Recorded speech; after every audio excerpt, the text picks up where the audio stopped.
जी अस्सलाम वालेकुम दोस्तों, एहसास राशन प्रोग्राम के 8171 से मैसेज आना स्टार्ट हो चुके हैं। जिन लोगों ने वेब पोर्टल के ज़रिए या 8171 पे अपनी सिम से अपना शनाख्ती कार्ड नंबर सेंड किया था, यकीनन उनके लिए बड़ी खुशखबरी आ चुकी है। काफ़ी सारे लोगों को SMS आ चुके हैं। लोगों ने मुझे व्हाट्सएप पे स्क्रीनशॉट सेंड किए हैं।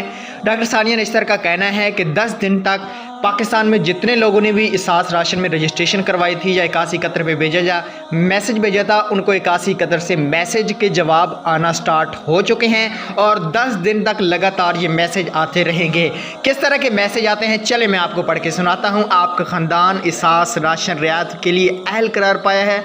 आप अपने करीबी यूटिलिटी स्टोर से हर माह राशन 1000 रुपये की रायत हासिल कर सकते हैं। ये 8171 से मैसेज लोगों को आना स्टार्ट हो चुके हैं, जिस वक्त आप लोग स्क्रीन पे भी देख सकते हैं। अब आपने जो सिम रखी थी, अभी आपका काम है कि उस सिम को ऑन रखना चाहिए, क्योंकि 8171 से मैसेज आना स्टार्ट हो चुके हैं। इसमें अभी तक यूटिलिटी स्टोर इसलिए लिखे गए हैं क्योंकि अभी जो एहसास के किराना मर्चेंट है, दुकानदार हैं, अभी तक उनकी वेरिफिकेशन मुकम्मल नहीं हुई। उनकी जैसी वेरिफिकेशन मुकम्मल हो जाएगी, हर महल्ले में आपको वही जो किराना दुकानदार होगा वही 1000 रुपये तक रियायत दी जाएगी। दोस्तों, उम्मीद करता हूँ वीडियो पसंद आई होगी। पसंद आई तो लाइक शेयर कर दीजिएगा। Thanks for watching.